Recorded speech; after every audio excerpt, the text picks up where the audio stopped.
Right after loss, your brain starts telling a story. I am not good enough. I blew it. Everyone saw it. But here is the truth. Loss is information, not an identity. So today we are going to do three things you can use immediately. Number one, a simple post-match script you can literally read off your phone. Number two, a 24-hour rule that stops the spiral before it becomes your personality. And number three, a way to watch your match video that builds confidence instead of breaking it. Because confidence isn't something you either have or don't. It's something you practice, especially after the toughest moments.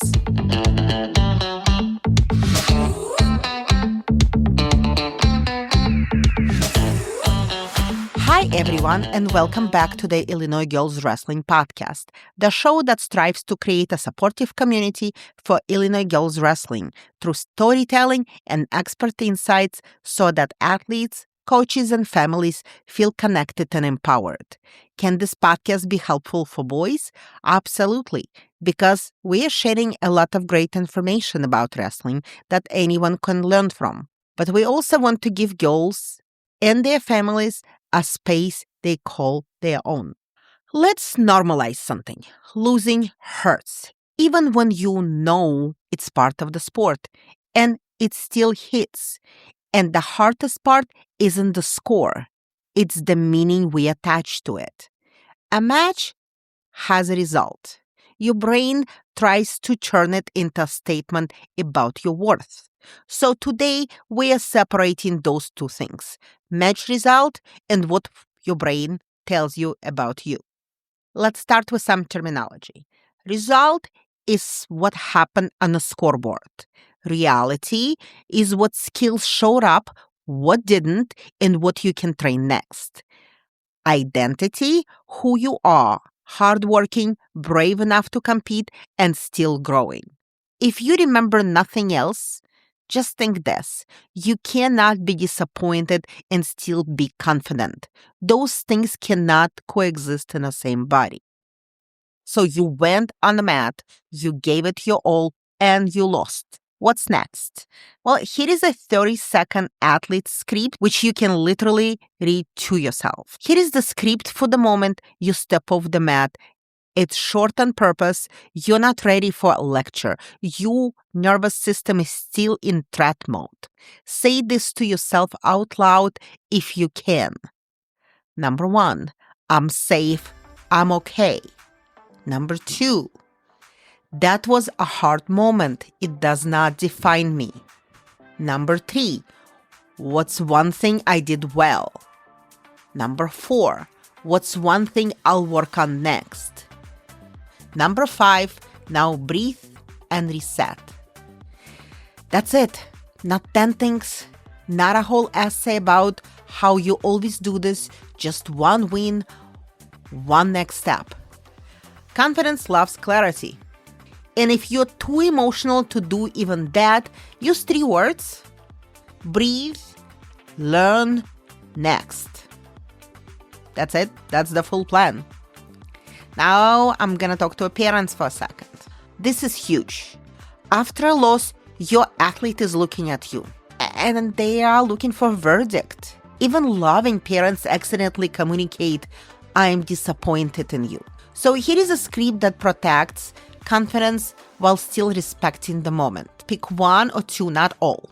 Number 1, I am proud of your courage to compete. Number 2, do you want a hug, water, or space?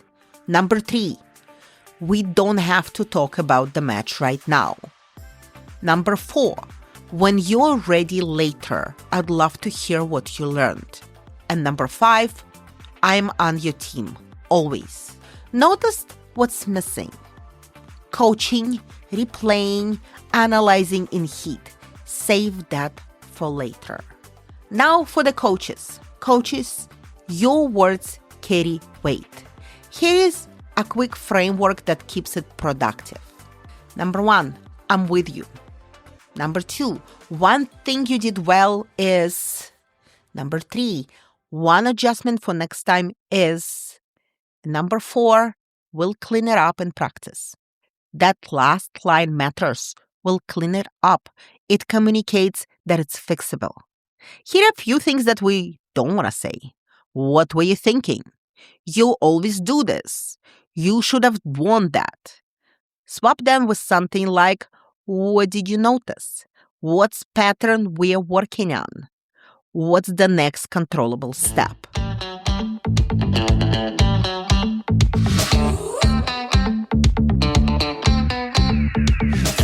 But what if you're listening right now thinking, okay, but what if I lose and have another match in 20 minutes? I need a way to move forward without pretending I am fine. Your 5-minute reset, it has only one goal: change your state of mind and shrink the match down to one simple action plan. Step 1, label it. It takes about 10 seconds. First, name what you feel without negotiating with it. Like, I am disappointed, I am frustrated, and I am still competing. Step 2, regulate your body. 60 to 90 seconds. What you will do, you will regulate your body because your body controls your thoughts. Do things like 3 slow breaths. Inhale on 4, exhale on 6. Relax your jaw. Drop your shoulders. Shake out your arms and hands.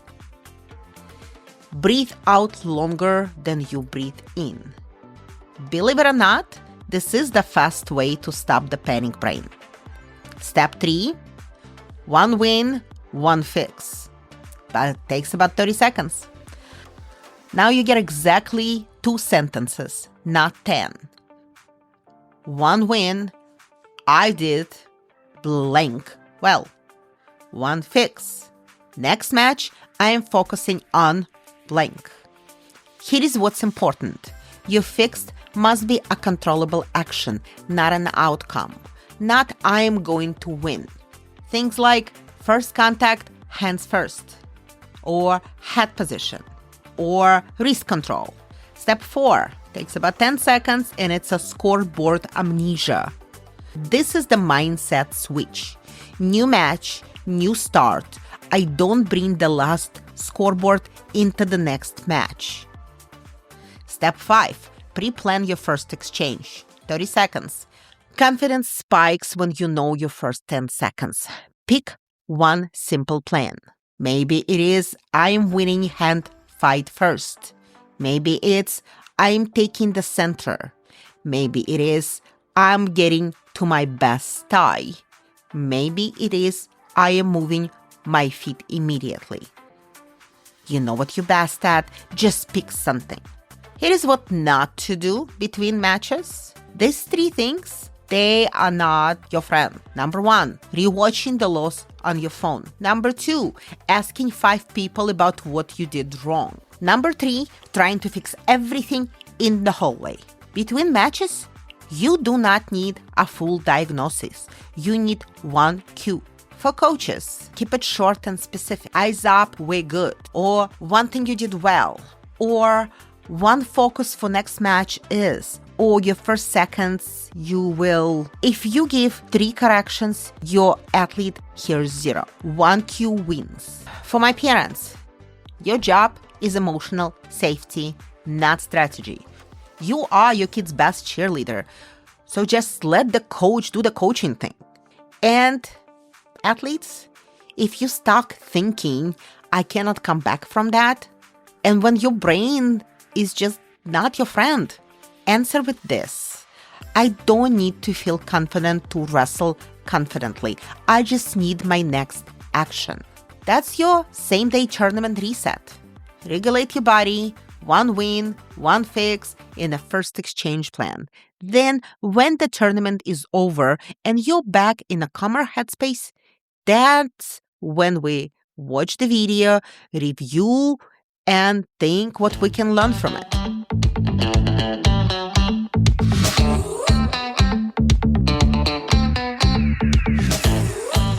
The tournament is over. We're done. We did not talk much of anything. And we waited for 24 hours. Why?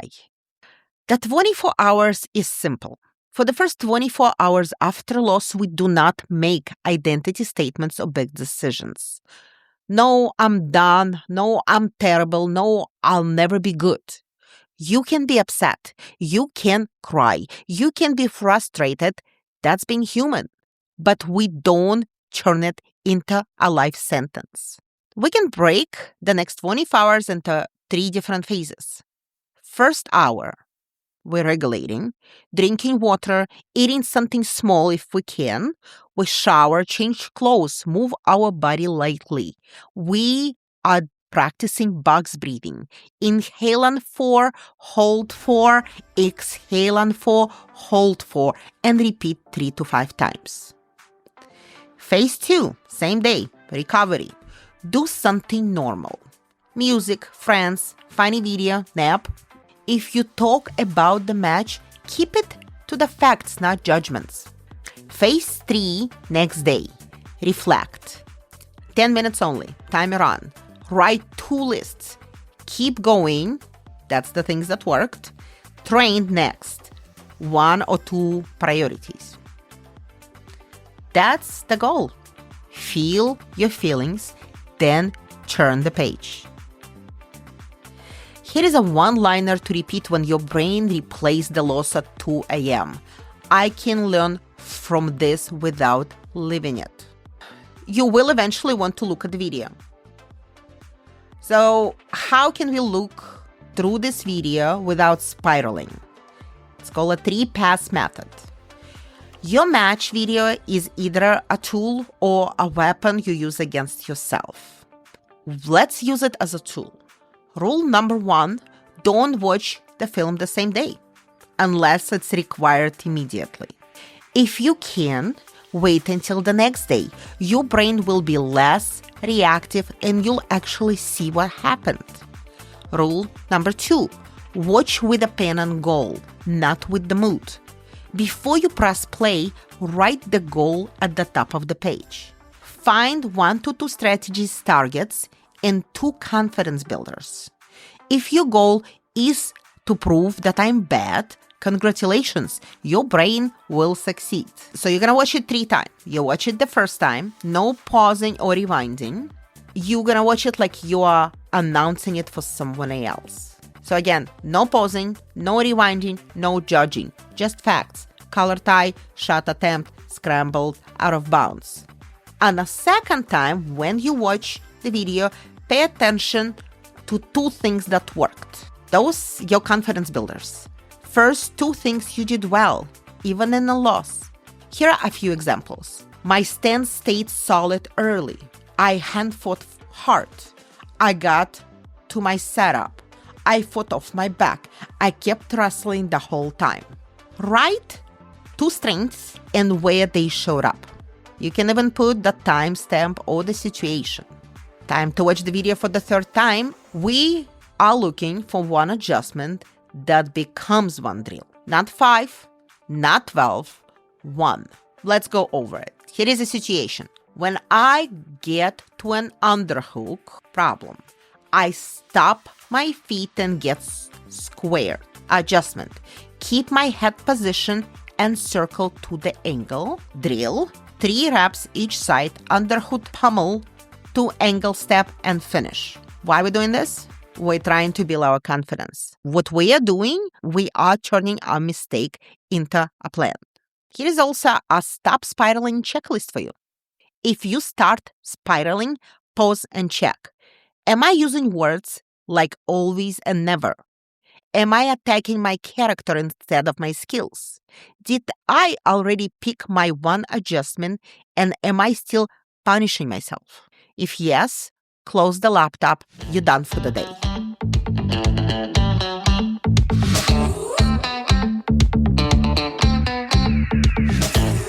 You know what we need right now? I feel like we need some inspiration. In studio today, we have Ewa Krupa, who's a Conant Senior, and she has been wrestling for about 4 to 5 years. And Ewa, we are looking for some inspiration. Welcome to the show. Thank you. Thank you for having me. Okay, let's start with just becoming a wrestler story. Take us back. How did you first end up wrestling? And what made you stick with it and pass the first practice? When I was younger, I just did not want to do any sports. I wanted to sit at home, just play on my electronics, and just eat all day. But my sister actually started jujitsu when she was 4, and I was about 9 at that point. And I was just watching her throughout the years. And eventually, I just said one day, like, hey, let me try this. And I joined jujitsu first, and it was something I just did not want to do. And later on, after I quit, I came back to try jiu-jitsu one more time, and at this point, we had a new coach come in. He was actually a high school and college wrestler who came by, and he was like, "Hey, like, if I started a wrestling team, would you wanna join?" And, like, it was something that me and my parents didn't know about. What we knew wrestling as, like, WWE, that type of, like, fake wrestling stuff. We Hmm. didn't know it was an actual sport. So, when he asked me if I would be willing to join, I took that opportunity. At this point, I, like, fell in love with jujitsu, so I already liked that grappling aspect. It was a lot better. I felt a lot better this time. So I told him, "Yeah, let's try it out." I was in middle school at this point, so I also talked to some of my teachers, and some of my teachers said that there was wrestling at middle school. So I started practicing, and it was definitely hard. Like, I don't know how I stuck with it, to be honest, at first, because it was so, so difficult. I just sat in that locker room crying after because it was something I didn't wanna do. But when I finally, like, had a big team, so in high school, that freshman year, that's what made me stick with it, is that team that kind of held it all together, like, wanting to come back and see your teammates excel and having that support and like, just the cheering on from your teammates wanted me to come back and train more and win more and have them be, like, really proud of me. Okay. So you mentioned middle school. You started in middle school and then you spoke a little bit about the high school. Do you feel like there was a huge difference between your girl team, specifically girls on your team in middle school, and your girls wrestling team in the high school?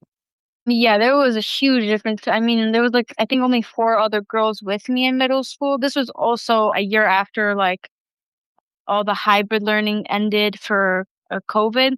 Hmm. It was definitely different because when we wrestled off guys, and at this point, they're going through puberty, so are we, but they're building muscle and we're getting other stuff.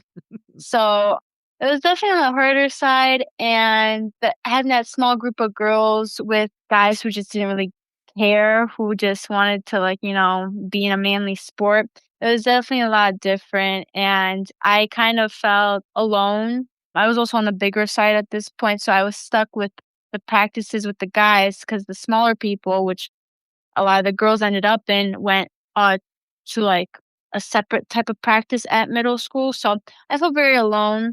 So that's why, when I went to high school and I had that girls' team and I had girls my weight and I had just that sole practice with just girls, it felt so amazing to be able to connect with these people and just, like, train with people who understand what I'm going through, either, like, physically or emotionally, on, like, that daily basis. It was a very great team switch, but I'd say that if I didn't do wrestling in middle school, I don't know if I would have ever done it in high school. Middle school is a great jump start for me.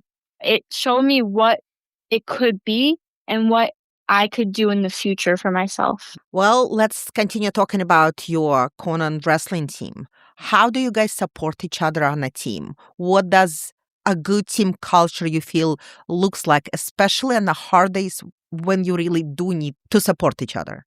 So for our Kona team, we have a pretty big team. We've had a good showing of girls throughout these past 4 seasons I've been in. Some flake off, but the girls who do stay, they are there for the long run and they support each other every day. I see them having fun. I see them cheering on each other at matches, yelling for each other. They're just always there, and if anybody is upset about anything at all, someone is always having that chance to talk with them and bring them back up and bring them back to practice. I'd say we, like, are a very nice, emotionally connected team that is able to like support everybody with all their issues, if that kind of makes sense. Yeah, it does. And just to continue talking about the support system, who do you feel has been the most influential person in your wrestling journey so far? Definitely all the coaches I've ever had. I mean, I jump around a lot of clubs for off season. Those coaches and then my coaches for Conant, Brad Bessemer and Carter, they are just amazing coaches and they supported me throughout everything, throughout all the competitions, throughout all the practices when I've been having hard days, when I've been going through hard cuts. They are definitely there for me every single time. Right now with our team is a lot of younger people, but there's some girls there who have just I've clicked with so fast. These 2 freshmen right now on Conant, Claudia and Bria, they're the best, like, best girls I could have ever asked for as a teammate, as a underclassman to have. They're always there. They're always supporting me. I see them on the court of my mat every single time, cheering me on, recording me. So other than my coaches, I'd say they are my biggest support group next to that. And of course, my co-captain, Jasmine, she's great as well. She's always there. She's been there with me for the past 4 years. I couldn't have asked for a better co-captain. Okay, sounds like you have a fantastic team there. Let's keep Yeah. talking about yesterday, MSL, so Mid Suburban League, Mhm. and you won at 135. What was your first Ye thought when when your hand was raised? When I got my hand raised, like, I was so happy. I mean, at MSL, I got 2nd freshman year, 3rd sophomore year, 2nd last year, so my junior, and this year I finally got that 1st place spot. I felt so great because I wanted my coach to see, like, the improvement I had, and I wanted to, like, give him something back, but, like, because I'm leaving soon, so I wanted to give him something to have as a kind of reward. Because the last time anybody from Conant has gone first at MSL was my freshman year with our seniors that left. So I wanted to give him something before I left, and he was so truly grateful for it, and he could have been he could have been happier, which made me so happy as well. Great. How did your team do overall?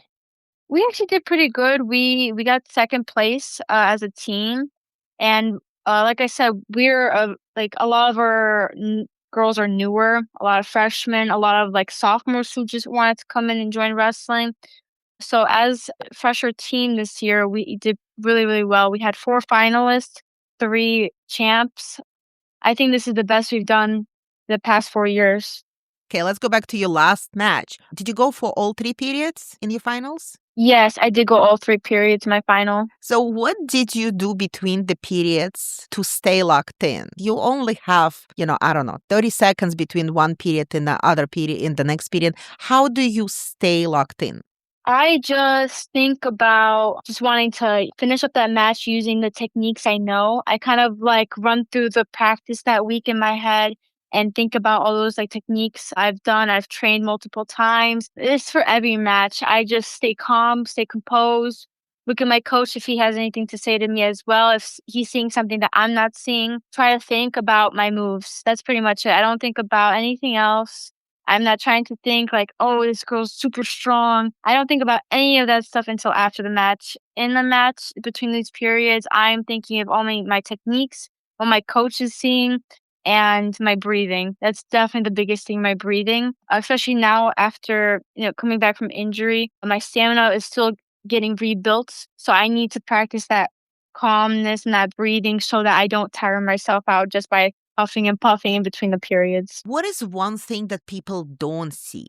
Sort of kind of the behind the scene work that makes the title possible. Oh, the cut and the mentality of just how am I gonna do? Like, I haven't been able to win this, or I don't know how I'm gonna do. My shoulder still hurts, or my back hurts. It's like my mentality, like, and I think a lot of girls could, agree with me. It's just such a big thing. Like, you could practice as much as you want, but if you don't have that right mental state or that right like thought process for these like matches and for the tournament, like if you walk onto the mats thinking you'll lose, you'll walk off being a loser. That's how I've always learned it. That's what all my coaches have always said. Like, you got to get on the mats thinking you will win, and the outcome is how you think about it. Yeah, I think that's the biggest thing. It's like that mentality. Once you work on that, that's like this. Nobody sees that. Like, not even your coaches, not your teammates. Your teammates could see you practicing every day.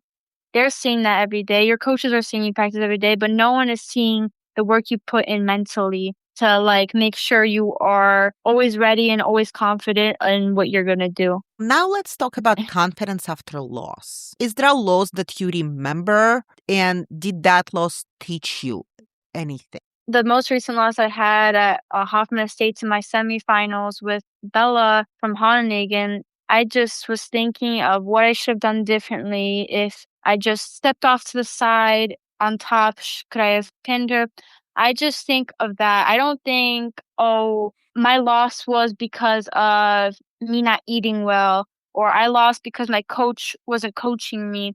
My confidence after the matches, of course, it's like depleted, but I, like, look back at the videos to kind of, like, tell myself, "Hey, like, you coulda done this, so let's work on this, and you'll do better next time." Like, I rebuild my confidence back up, especially if I have another match after, like, you wanna rebuild that fast. You don't wanna be walking into the next match all kind of, like, depressed and sad about your last match. You're not gonna do too well because this next girl, she's already ready to go, and you're here walking on either slow or you're just head down, you're not ready.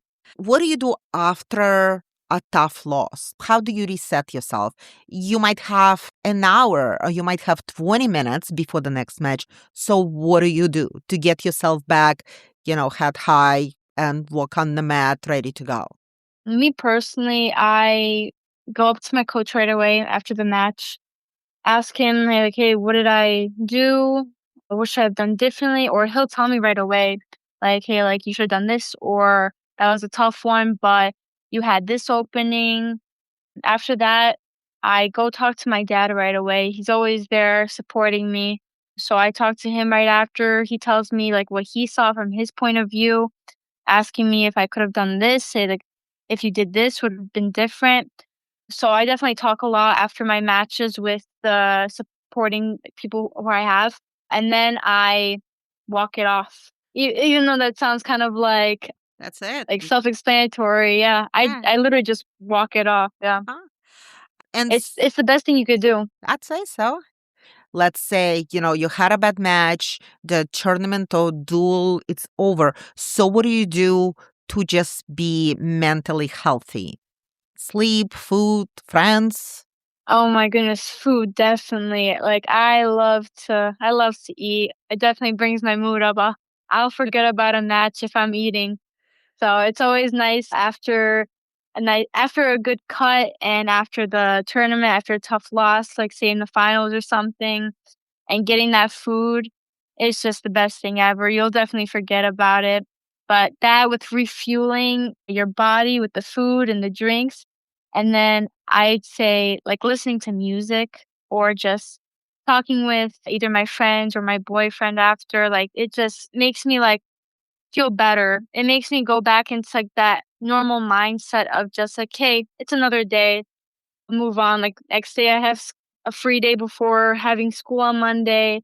So let me just have as much fun as I can right now. Mhm. And I'll think about it later, maybe at practice about what I should have done differently. But yeah, definitely resetting mentally with talking with the people who I love and refueling my body with the food I love.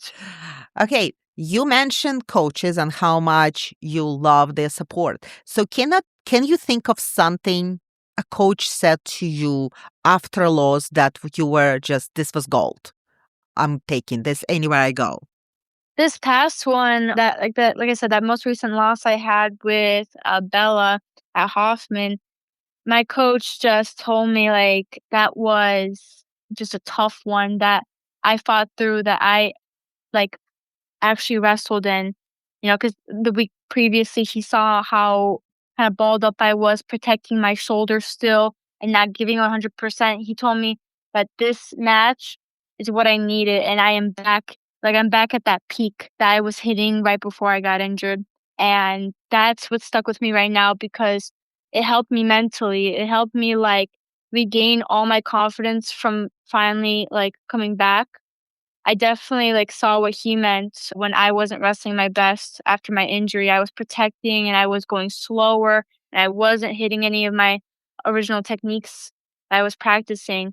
And once he told me that, like, I looked so solid and I looked like I was back at my peak, it just snapped me right back. And that's the What do you wish more adults understood about how wrestlers' brain feels right after a loss?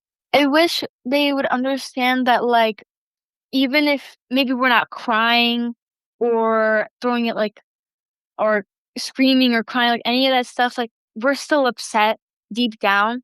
We might not say it, but we still are. So, like, that picking at that match, like, "Hey, you should have done this and you should have done that."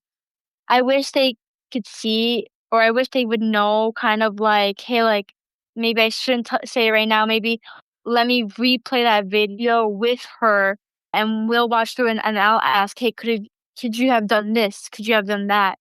I feel like that is so much better because I know, like, for me personally, like, I will get, like, I'll start getting ticked off a little bit more and more if someone comes up to me saying, like, "Oh, you should have done this," because they weren't in that match, and I think a lot of people could agree with me. It's definitely a frustrating thing. Yeah, I'd say that's the biggest thing. Yeah. I couldn't think of anything else, yeah. Senior reflection. Let's talk about your senior year perspective. As a senior, what do you understand now about wrestling or about yourself that you did not understand as a freshman? As a wrestler, I understand now that this is specifically for senior year, this is no time to joke around. I mean, we're 2 weeks off of regionals.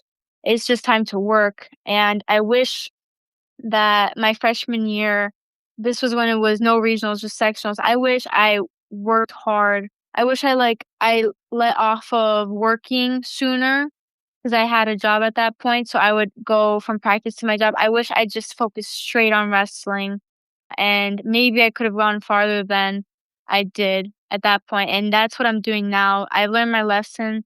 I now take a break from work during this month of February just to focus straight on wrestling. My freshman year self, like, focus on your techniques, focus on getting better. All those losses you had don't matter now. Like, if you get a rematch, this will be different than that last one because you worked everything that you did wrong before, and now you've grown as a wrestler. It doesn't take 2, 3 years to grow as a wrestler. It could take just a few weeks, and I've seen it done before. Okay, let's talk about after school plans and what you're excited and looking forward to. Oh, after high school, I'm so excited. I committed to Elmhurst University for wrestling, and now with my decision, I couldn't be more happier. This sport has really just done so much for me, and I'm very, very happy that I am able to do this for 4 more years, especially in a different style. Like, just having it'll feel like a completely new sport, which I'm very excited for, and it's just I couldn't be more happier with my decision. What did your college search process look like? What were your priorities? Academics, locations, or scholarship? And what would you advise to people, well, other athletes that are starting this process? So my process is first was definitely academically because at this point I still didn't know, do I want to wrestle these next 4 years? Do I want to be in a mood during the winter time because I'm cutting weight? So at first it was definitely academically. I was looking for schools that either had good nursing programs or good medical programs because I wanted to get into a school that was not too expensive, but had a very good medical program that would have gotten me a good degree to get into med school later on. But then more I researched, the more I found myself searching up, does this school have a wrestling team? Do they have girls wrestling? Do they have a club for wrestling? And so on. And that's when I was getting you know, a lot of that a lot of that research was coming back to me with DMs from different coaches or emails from different schools about wrestling and stuff like that. And the first one who really reached out to me was Elmhurst. And I think that's why I picked that school because they reached out to me early on They talked to me early on. I had a visit very early on.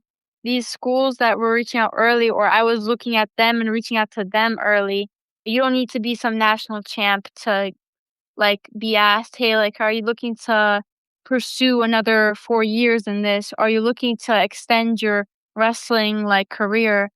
I say if girls are looking to continue this journey, don't wait on somebody to message you. Start messaging people, start visiting schools, start asking about wrestling programs, start researching it if you're looking for that. And always make sure to cross check it with your major. If you're going to a school just to wrestle there and they don't have the major you like, it's not going to be a fun time.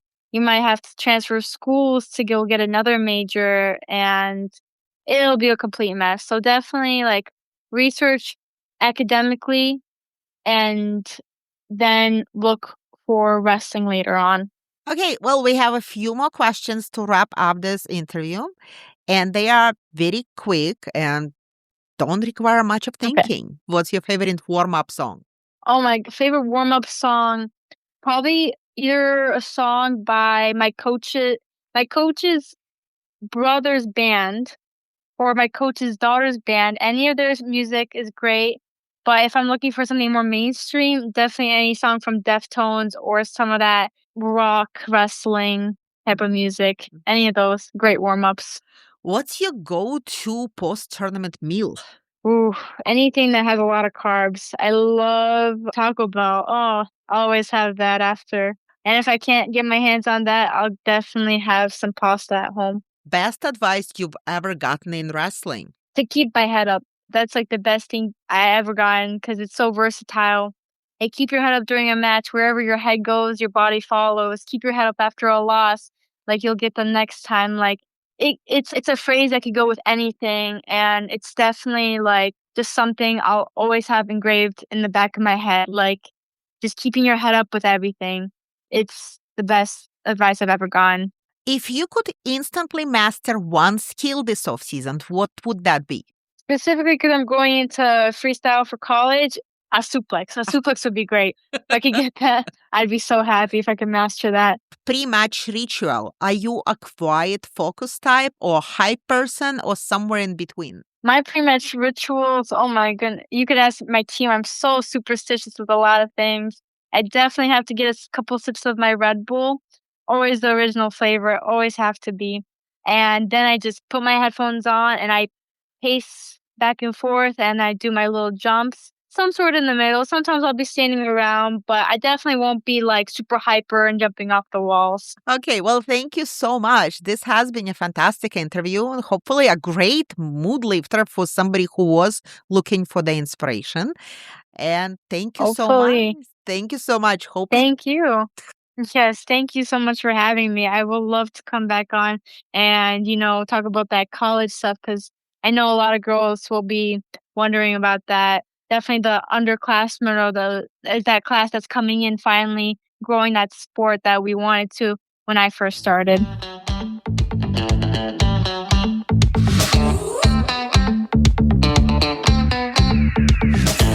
if you remember nothing else, remember this. A loss is a snapshot, not a forecast. Use the post-match script to stop the emotional bleeding. Use the 24-hour rule to protect your identity. Use the 3-pass video watching method to turn pain into progress. Confidence after a loss isn't pretending you did not hurt. It is choosing what hurt means and what you do next. Thank you for joining us on the Illinois Girls Wrestling Podcast. Wrestling is more than a sport. It's a community, and we are thrilled to have you here. Don't forget to subscribe, leave a review, and share the episode with one family who is an offense. Have questions or topics you would like us to cover? Drop us a message on social media or email us at ilgirlswrestling@gmail.com. We on TikTok, Facebook, and Instagram. Until next time, keep cheering, keep supporting, and keep wrestling.